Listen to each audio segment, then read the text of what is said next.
They say that a home is your castle, a sanctuary where the drawbridge is pulled up and the rest of the world is kept at bay. But nobody tells you what to do when the enemy is already inside the walls. I went into the wild to escape the suffocating noise of the city.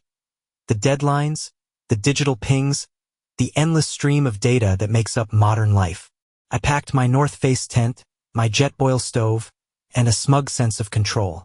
I did not know that along with my sleeping bag, I had packed someone else's obsession with me. I thought I was driving alone. I was wrong. This is not a ghost story. Ghosts would be easier. You can burn sage for ghosts. You see, not burn sage to get rid of the memory of heavy, wet breathing pressed against a layer of nylon thinner than a windbreaker.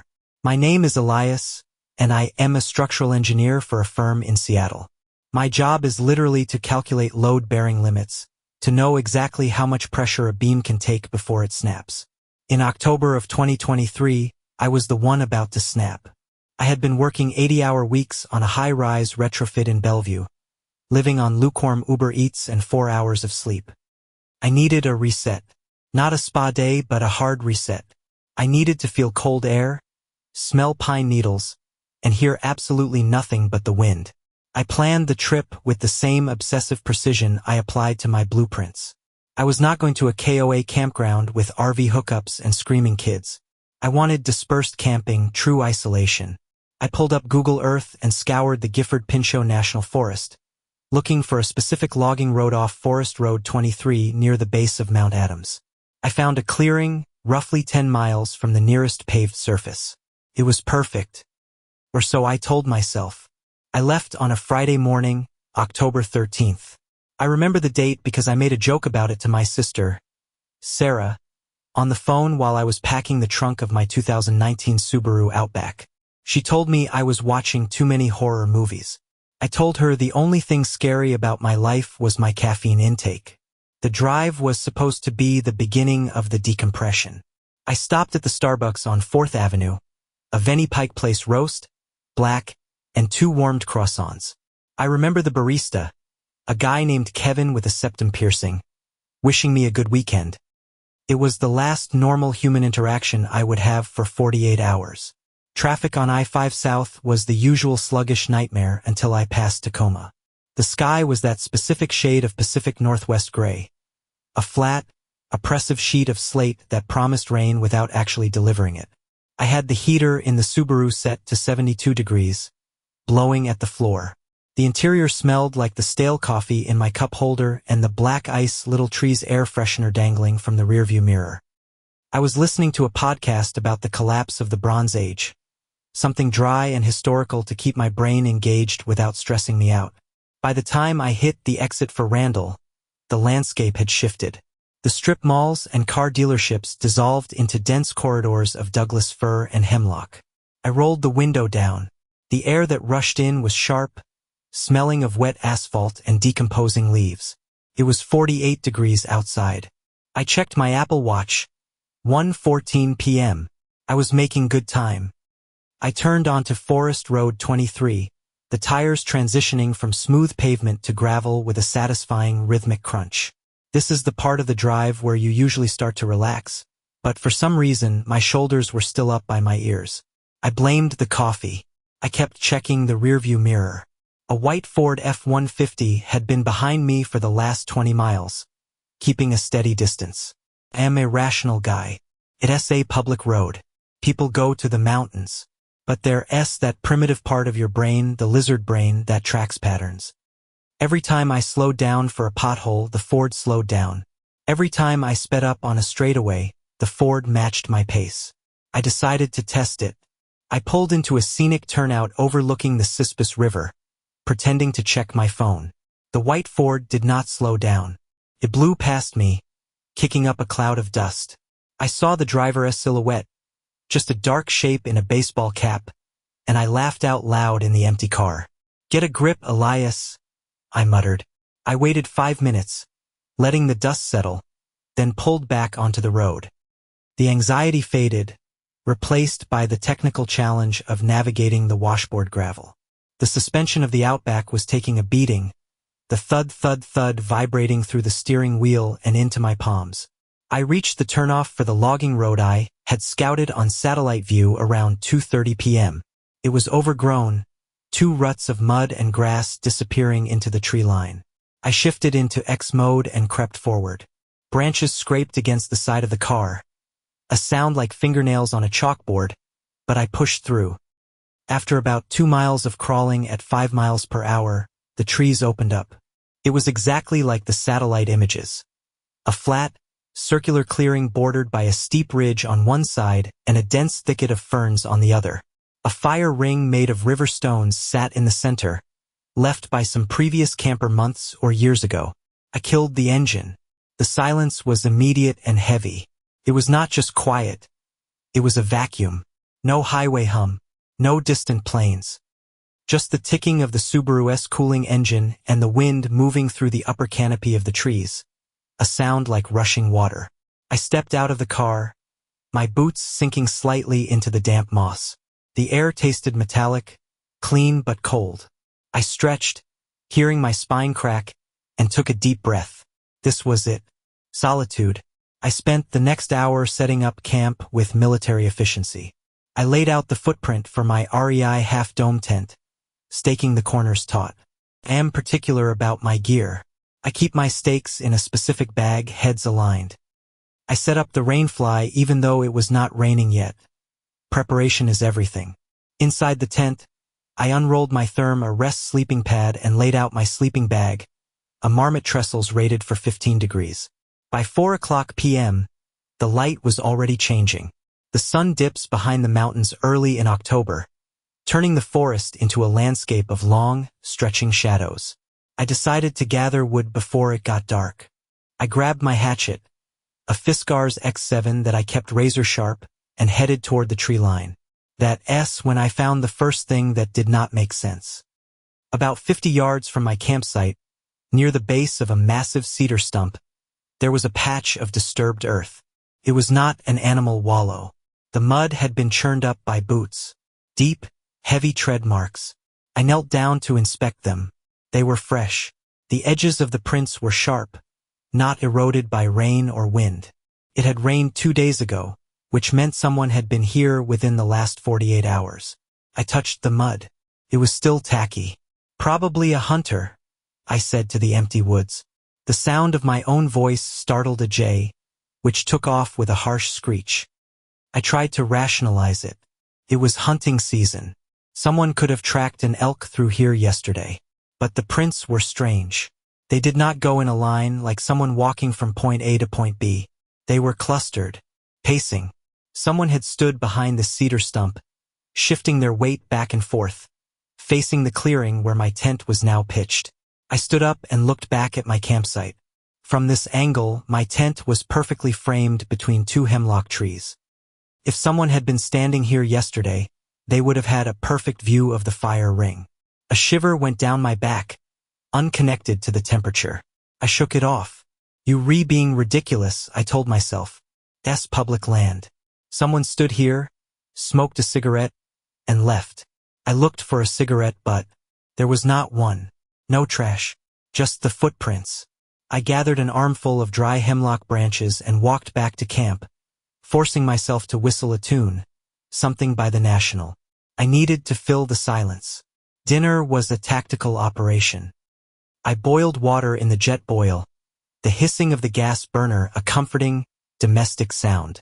I poured the boiling water into a bag of Mountain House beef stroganoff and sealed it, waiting the required 9 minutes. I sat on my folding camp chair, watching the steam rise, holding the warm pouch between my hands.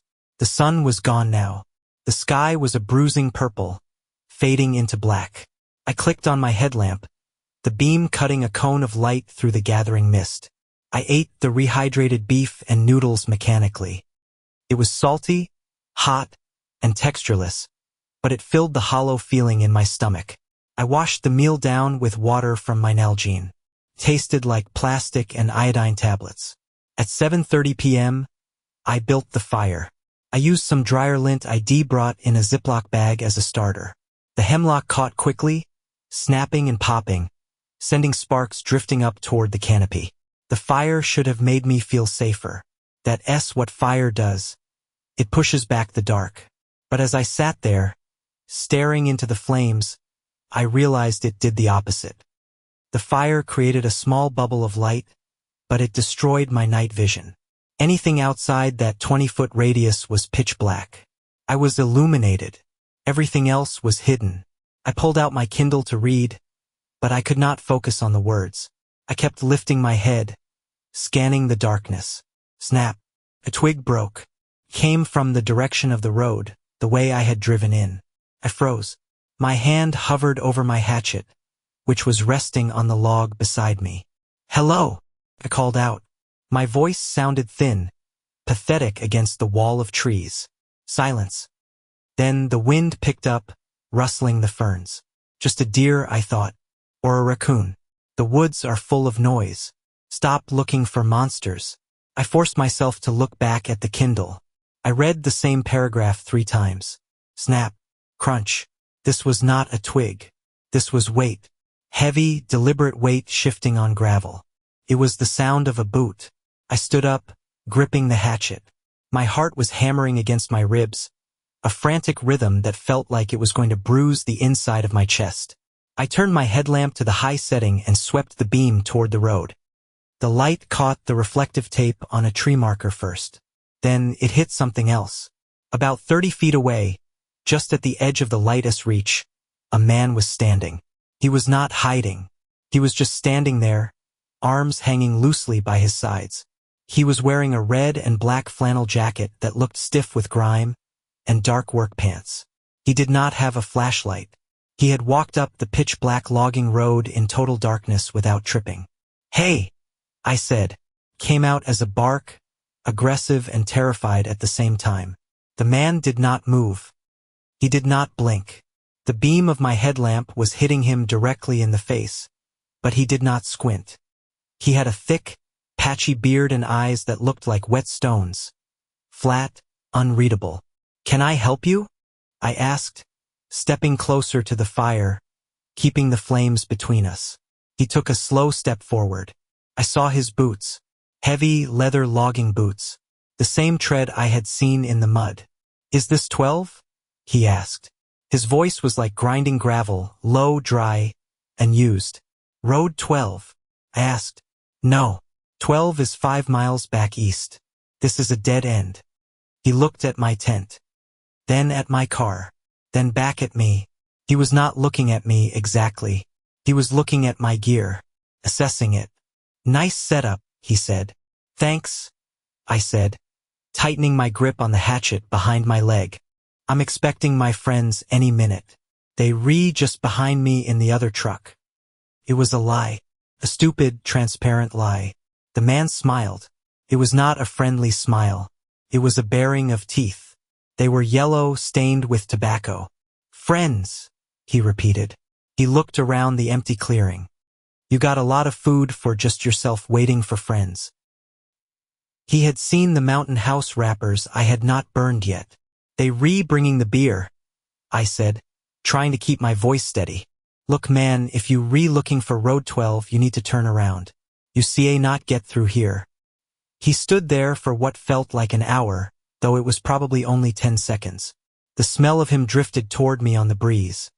A mix of unwashed sweat, wood smoke, and something sweet, like rotting apples. "Right?" he said. "Road 12. He took a step back, fading slightly into the shadows. "You enjoy your night, Elias." My blood ran cold. I had not told him my name. "How do you know my name?" I demanded, raising the hatchet now, abandoning the pretense of calm. He pointed a dirty finger toward my car. "Sticker on the window," he said. I looked.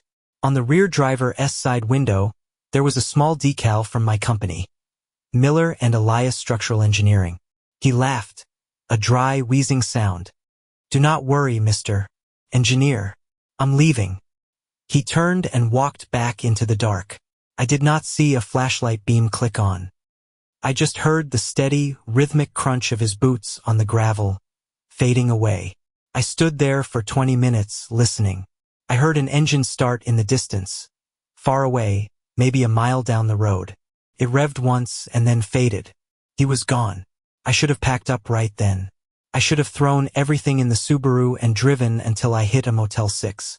That's what you re-screaming at me to do right now. Leave. Get out. But I rationalized it. He's just a local weirdo, I told myself. He saw the sticker. He was messing with the city boy. He's gone now. If I leave, I am letting him win. I am letting my anxiety win. I am a man of logic. Logic dictated that he had no reason to come back. He was looking for a road. He made a creepy joke. That was it. I poured a handful of water on the fire, dousing it completely. I did not want the light anymore. I wanted to be invisible. I crawled into my tent and zipped the door shut. The sound of the zipper closing, zip, usually felt like sealing a lock. Tonight it sounded like sealing a body bag. I had the hatchet on my right side and my bear spray on my left. I did not sleep. I lay there staring at the dark nylon ceiling, listening. The wind died down around midnight. The forest became dead silent. Then, at 2:13 a.m., I heard it. It was not footsteps. It was closer. It was the sound of fabric rubbing against fabric. Something was brushing against the outside of my tent. I stopped breathing. My lungs burned, but I held the air in, terrified that the sound of an exhale would give me away. Swish, swish. Someone was walking around the perimeter of the tent, dragging their hand along the rainfly. I could see the indentation. The moon must have come out, because there was a faint, gray illumination filtering through the fly. I saw the fabric depress. A hand. A distinct, 5-fingered hand pressing into the side of the tent, right above where my head was. I scrambled backward, crab walking into the center of the tent, grabbing the hatchet. The hand slid down the fabric, the nylon groaning under the friction. Then silence. I waited. 1 minute. 2 minutes. I have a gun. I screamed. My voice cracked. It sounded hysterical. No answer. Then, a sound that made my bladder release a few drops of hot urine. The zipper. The zipper of the rainfly vestibule, the outer layer, was slowly, agonizingly being pulled down. Zzz. Pause. Zzz. He was not rushing. He was savoring it. I clicked the safety off the bear spray. I aimed it at the door. The outer flap fell open. Now only the mesh screen of the inner tent separated me from the outside. But nobody was there. I stared through the mesh into the dark clearing. I could not see anyone. Had the wind done it? No. Zippers do not pull themselves down. I sat there, trembling, sweat stinging my eyes. I could smell it again. That smell. Rotting apples and stale smoke. He was close. He was not in front of the door. He was to the side, waiting for me to come out. I'm calling the police, I yelled. I grabbed my iPhone. No service. SOS only in the top right corner. I knew he knew that. I spent the next 4 hours like that, sitting cross-legged in the center of the tent, hatchet in one hand, bear spray in the other, watching the open vestibule. Every time a leaf fell, I flinched. I heard whistling once. Soft. Melodic. It was the same tune I had been whistling earlier. The National. He was mocking me. He was letting me know that he had been watching me way before he walked into the light. The sun did not rise.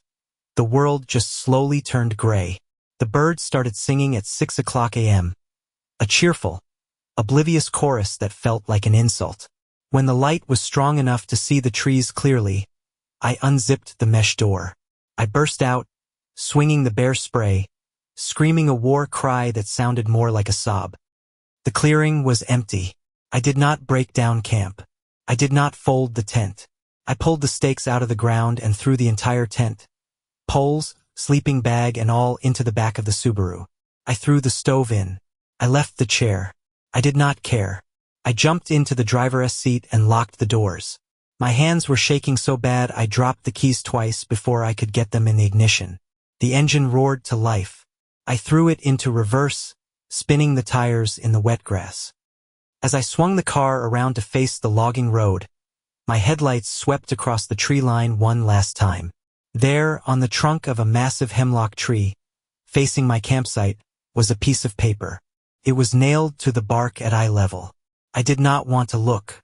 I wanted to drive, but I had to know. I did not get out of the car. I drove up to the tree, keeping the window rolled up, until I could read it.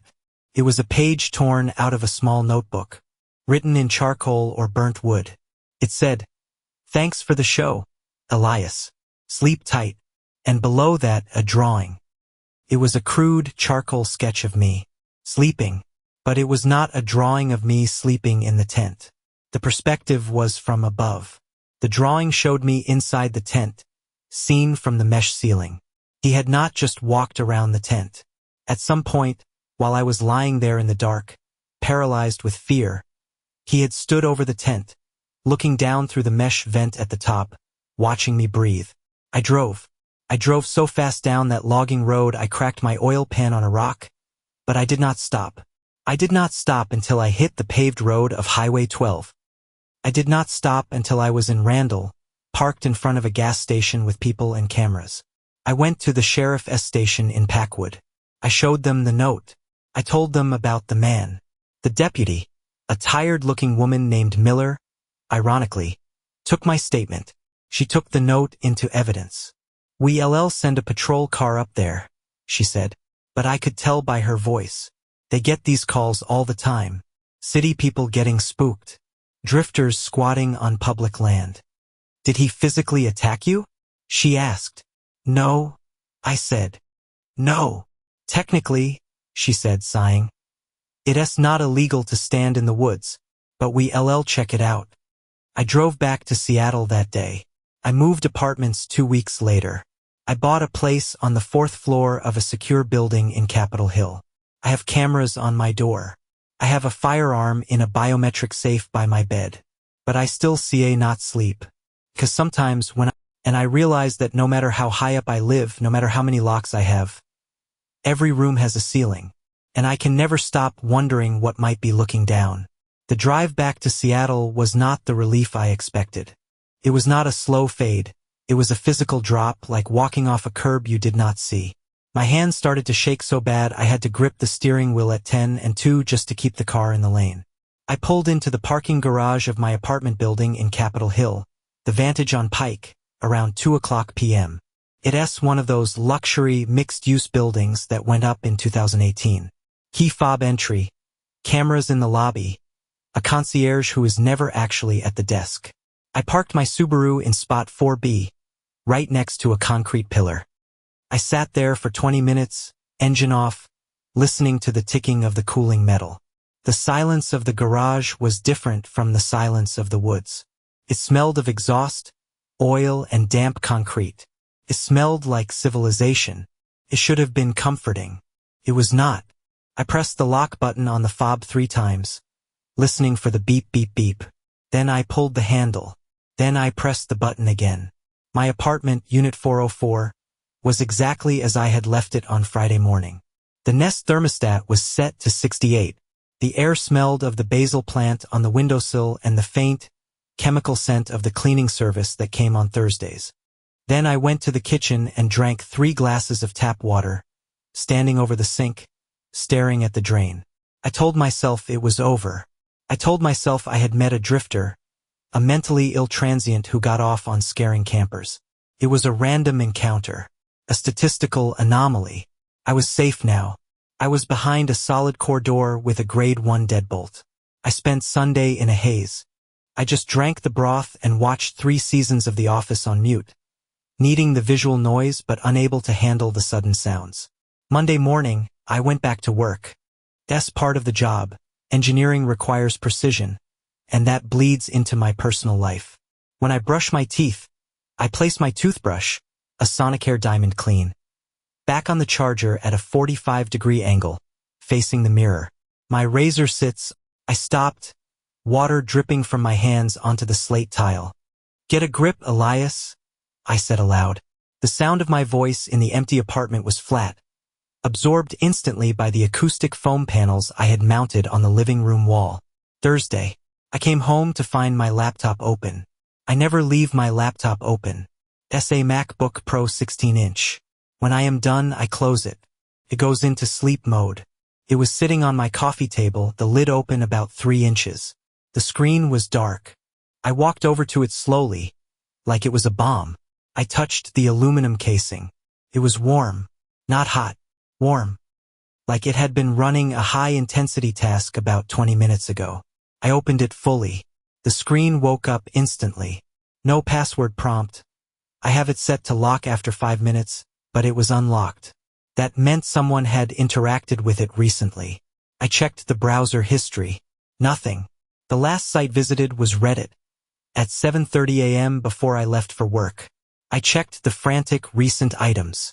Nothing unusual. Then I opened the terminal. I do not use terminal often. I know the basics for some structural analysis software, but I am not a coder. There was a single line of text in the command history, entered at 4:12 p.m. Ping 192. 168. 1. Someone had pinged my router. Just checking the connection. I felt the blood drain from my face. I grabbed my phone and called the leasing office. Hey, this is Elias in 404. Did maintenance enter my unit today? Let me check, the concierge said. I heard the clicking of a keyboard. No, sir. No maintenance requests on file. Is there a problem?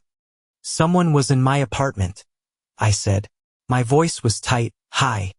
Are you sure? There's no record of a key fob being used on your lock today except yours at 6:18 p.m. I'm sure, I snapped. I can check the hallway cameras, Mr. Elias. Give me 10 minutes. I waited by the door, holding a kitchen knife, a Wusthof chef's knife. 10 minutes later, the phone rang. Mr. Elias? I reviewed the footage from 8 a.m. to 6 o'clock p.m. Nobody entered your unit. The hallway was empty most of the day. That's impossible, I said. Maybe you left it open this morning? The concierge suggested, his tone shifting from helpful to patronizing. Sometimes the cleaning crew. I do not have cleaners on Thursdays. I cut him off. Well, the cameras show nothing, sir. If you want to file a police report, you can. But I hung up. I spent the night tearing the apartment apart. I checked the vents. I checked the smoke detectors. I checked behind the mirrors. I was looking for cameras. I was looking for bugs. I found nothing. But the feeling was there. The same feeling I had in the woods. The sensation of skin prickling, of being observed. I did not sleep in the bed. I slept in the bathtub with the bathroom door locked and the knife on the bath mat. The porcelain was cold and hard, but it felt defensible. Friday. I did not go to work. I called in sick. I needed to prove I was not crazy. I went to Best Buy on 4th Avenue and bought a Nest Cam indoor. I paid cash. I did not want a paper trail. I set it up on the bookshelf, hidden between a stack of architecture monographs and a fake succulent. It had a clear view of the front door and the living room. Then I left. I made a show of leaving. I put on my coat, grabbed my bag, and walked out the door. I locked it loud enough for the neighbors to hear. I did not go to the office. I went to the coffee shop across the street, Victrola Coffee Roasters. I sat at a table in the back, opened the Nest app on my phone, and watched. For 3 hours, nothing happened. Just the sun moving across the floorboards of my apartment. Dust motes dancing in the light. I drank 4 Americanos. My heart was fluttering like a trapped bird. See? I told myself. You are crazy. PTSD. You need therapy, not surveillance. At 1:45 p.m., my phone buzzed. Motion detected. Living room. I froze. I stared at the screen. The video feed buffered for a second. A spinning blue circle that felt like a lifetime. Then it snapped into clarity. The front door was closed. The windows were closed. But there was a man standing in the middle of my living room. He had not come through the door. He was just there. He was wearing the same red flannel jacket. The same dark work pants. He was holding my toothbrush. I watched, paralyzed, as he brought the toothbrush to his nose and sniffed it deeply. A look of grotesque satisfaction crossed his face. Then he put it back in his pocket. He walked over to the kitchen. He opened the fridge. He took out the carton of milk, unscrewed the cap, and drank directly from the carton. Milk spilled down his beard, dripping onto my hardwood floor. He put the milk back. Then he turned. He looked directly at the bookshelf. He looked directly at the hidden camera. He smiled. That same yellow, baring of teeth smile. He waved. And then the feed cut to black. Camera offline. I did not run back to the apartment. I ran to my car. I dialed 911 as I peeled out of the garage. He's in my apartment. I screamed at the dispatcher. He's there right now. Who, sir? The man from the woods. He followed me. Send everyone. By the time the police arrived, 10 minutes later, I was standing in the hallway of the 4th floor, shaking, holding a tire iron I had grabbed from my trunk. 2 officers, young, bored-looking, swept the apartment. Clear, one yelled. They came out. Nobody inside, sir. He was there, I insisted. I have it on video. I pulled out my phone to show them the clip. I opened the Nest app. No events recorded. What? I tapped the screen frantically. It was right here. 1:45 p.m. Sir, the officer said, his hand resting on his belt. The log says the camera was offline since 10 o'clock a.m. He hacked it, I said. He deleted it. The officers exchanged a look. He is having a mental break. Look, how did he get in? The other officer asked. No forced entry on the door. Windows are locked. You on the 4th floor. I do not know, I yelled. That's your job. They took a report. They looked around. They saw the milk carton in the fridge. Is this the milk? The officer asked. Yes. He drank from it. Sir, this seal is still broken, but he smelled it. It smells fine. Fingerprints, I said. Dust for fingerprints. We do not dust for fingerprints on a milk carton for a break-in where nothing was stolen and there's no sign of entry, the officer said gently. Look, Mr. Elias, stress can do strange things. Maybe you should stay with a friend tonight. They left. I was alone again. But I knew. I walked to the bookshelf. The Nest camera was there. I picked it up. The cord had been cut. Not pulled out. Snapped cleanly right at the base. The police had not noticed that. Or maybe they did not care. I did not stay with a friend. I did not have many friends in the city, just work colleagues. And I could not drag them into this. I packed a bag. Just the essentials. My passport, my laptop, my cash. I was leaving. I was going to a hotel. I went to the bedroom to get my clothes. I opened the closet door. And I stopped. My closet is a walk-in, but it's small. Packed with button-down shirts and slacks. On the floor, in the back corner, behind the hanging clothes, there was a small access panel. It's for the plumbing, the main shutoff for the bathroom unit. It's a 2x2 plywood square screwed into the drywall. The screws were on the floor. The panel was leaning against the wall. And behind it, there was not just pipes. There was a hole. A crawl space. I realized then why the hallway cameras had not seen him. Why the front door never opened. The building was built in 2018, but it was built on the shell of an older warehouse.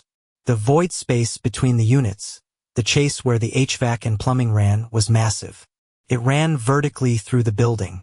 He had not been coming in through the door. He had been living in the walls. I leaned forward, shining my phone flashlight into the hole. It smelled of rot, of stale smoke, of him. And there, nestled in the insulation between the PVC pipes, was a nest, pile of dryer lint, a sleeping bag old and filthy, and my photos, dozens of them, printed out on standard printer paper. Me sleeping, me eating, me watching TV. Some were from the woods, but most were from here, from inside the apartment, taken from the vents, taken from cracks in the drywall I had not noticed. And in the center of the nest, sitting on top of the sleeping bag, was my toothbrush. I heard a noise above me, a soft thump in the ceiling tiles. I looked up. The access hatch for the HVAC unit in the hallway ceiling was slightly ajar. I was not looking at an empty nest. I was looking at a distraction. I ran. I did not grab the bag. I did not grab the keys to the apartment. I just ran out the front door, down the fire stairs, All 4 flights, my footsteps thundering on the concrete. I burst into the lobby, startling the concierge. "Call the police!" I screamed. "He's in the walls. He's in the goddamn walls." That was 3 months ago. I never went back to the apartment. I paid a moving company to pack everything, and even then, I told them to throw away all the furniture, all the bedding, all the clothes. I could not touch them. I could not wear a shirt knowing he might have run his dirty fingers over the collar while I was at work. I live in a high-rise now, downtown, 32nd floor, concrete box, no voids, no attic. I have a security system that cost more than my car. Motion sensors, heat sensors, glass break sensors. But I still check the vents every night. I unscrew the grates and shine a flashlight inside. And I still check the expiration dates on my milk. Because yesterday, I bought a carton of milk. I opened it this morning. And when I poured it into my coffee, it was sour, chunky, spoiled. The expiration date was fine. But the plastic ring, the safety seal, was sitting loose on the counter. I live on the 32nd floor, but elevators have shafts, and every room has a ceiling. And I know, deep down in the rational part of my brain that has now become my worst enemy, I know he did not stop at the woods. He did not stop at Capitol Hill. He enjoys the hunt too much. I am writing this from a Starbucks on First Avenue. It's crowded. There are people everywhere. I feel safe here. But a minute ago, a truck drove by outside. A white Ford F-150. And the driver, he honked. Just once. A short, cheerful little beep. I am looking at my coffee cup. I am wondering if I took my eyes off it while I was typing. I am wondering if it tastes a little bit like apples. Rotting apples. I did not drink the coffee. I sat there, my hand trembling over the white lid of the venti cup, staring at the little green mermaid logo until it started to blur. Rationalize it, my brain begged. You are in a public space. There are 3 baristas working the line. You watch them pour it. It is physically impossible for him to have tampered with it. But logic had failed me in the woods, and it had failed me in Capitol Hill. Logic was a luxury I could no longer afford. I stood up, walked to the trash can by the condiment station, and dropped the full cup into the bin. It landed with a heavy, liquid thud that felt satisfyingly final. I did not care that I had just wasted $7. I cared that, for the first time in 10 minutes, I was not wondering if cyanide or spit was dissolving into my bloodstream. I left the Starbucks and walked out into the Seattle drizzle.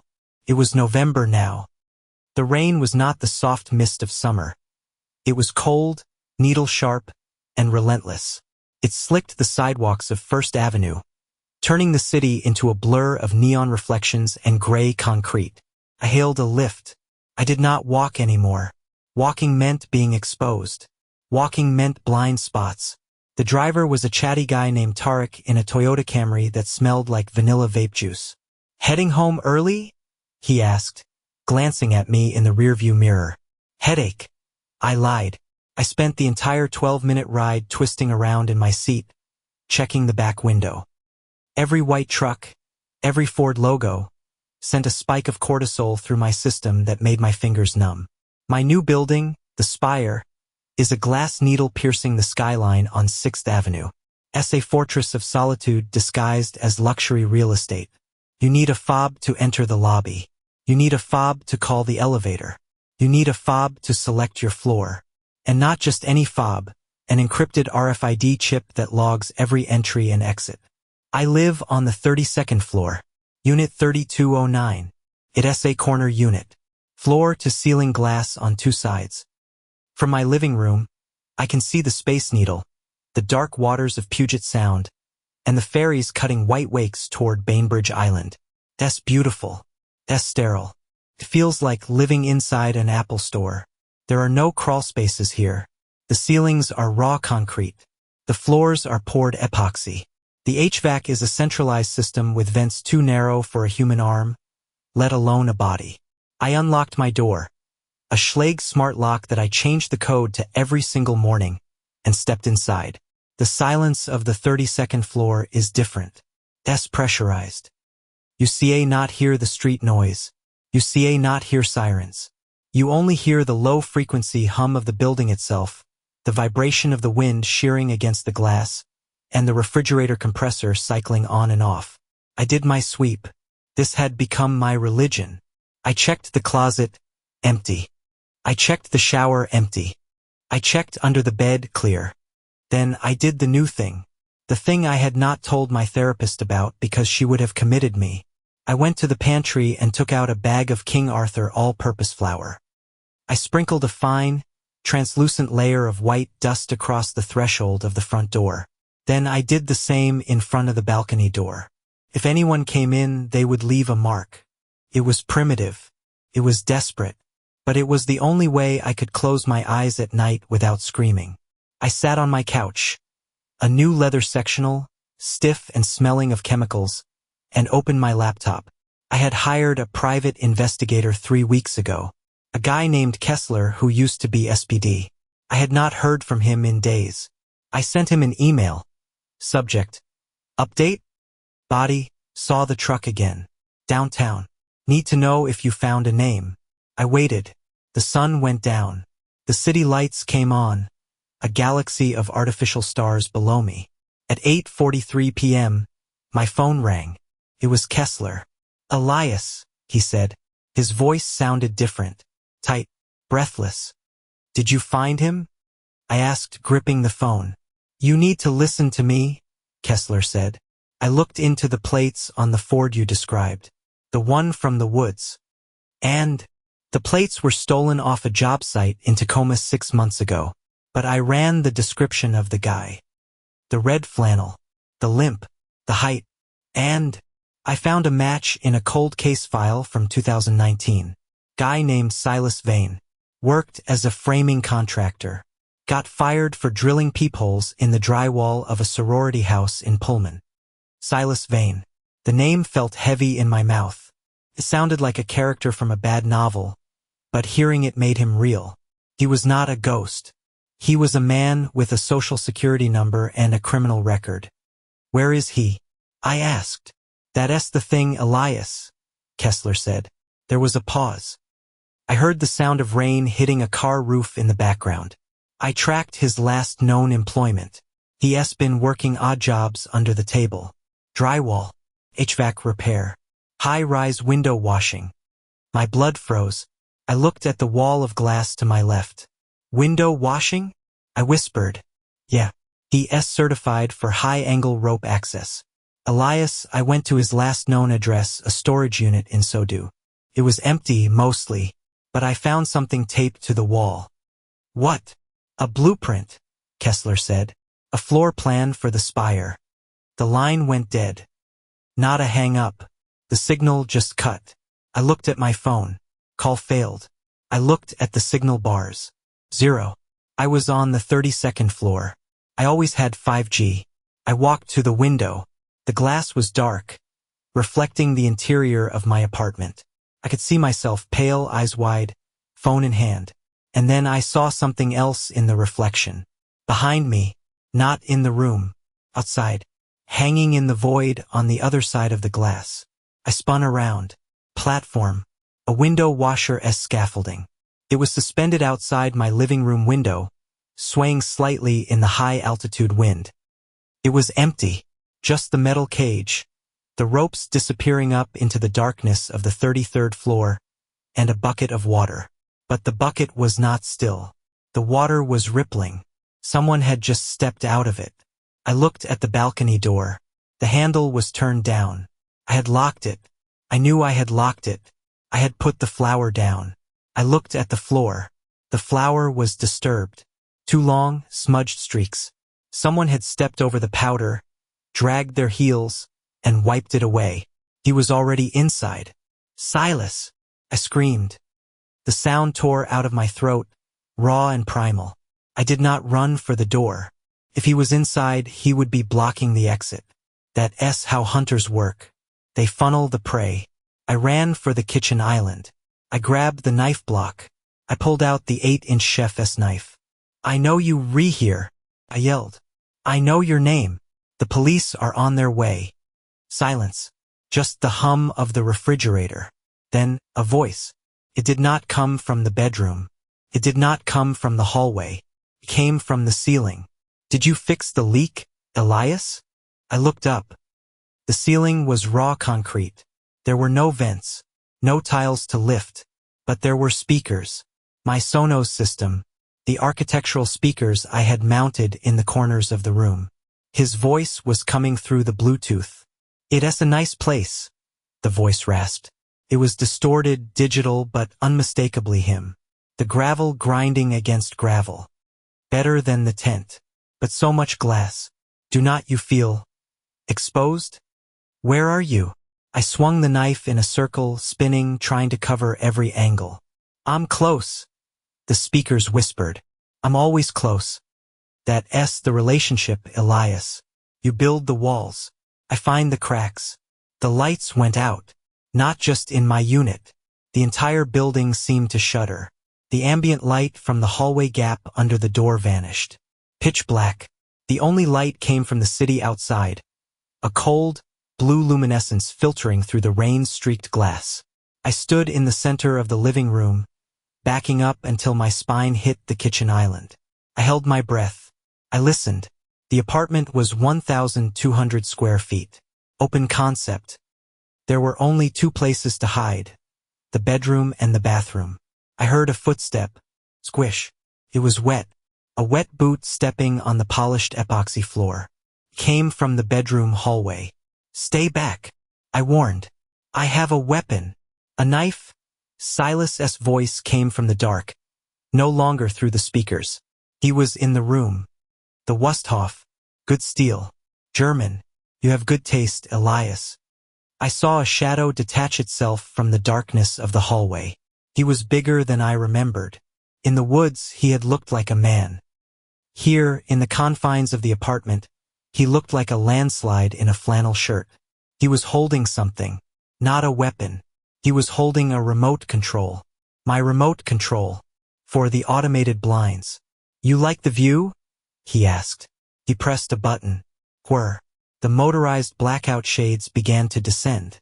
Slowly, agonizingly slowly, cutting off the city light, cutting off the street lamps, cutting off the only thing allowing me to see him. "No," I whispered. "Time for bed," he said. The room plunged into total, absolute darkness. I lunged. It was a stupid, panicked move. I threw myself forward, slashing the knife through the air where I thought he was standing. The blade hit nothing but air. Momentum carried me forward. I stumbled, my hip checking the leather sofa. I fell hard, the knife skittering across the floor. I scrambled on my hands and knees, trying to find it. A boot pinned my hand to the floor. Heavy, wet, crushing my fingers. I screamed. Then a weight settled on my back. He sat on me. He did not hit me. He did not stab me. He just sat on my chest, pinning me to the cold epoxy. I could smell him. The smell was overpowering now. Not just rotting apples. It was chemicals. Ammonia. The smell of the window washing fluid mixed with the filth of his body. He leaned down. I could feel his beard brush my ear. "You see not run," he whispered. "You move to a house, I'll be in the crawl space. You move to a boat, I'll be in the bilge. You move here, I'll be on the ropes. What do you want?" I sobbed. "Money? Take the wallet. Take the laptop." He laughed. A low, rumbling chuckle that vibrated through my ribs. "I do not want your money, Elias. I want your fear. It tastes so much better than the food you buy." He shifted his weight. "I'm going to let you up now," he said. "What?"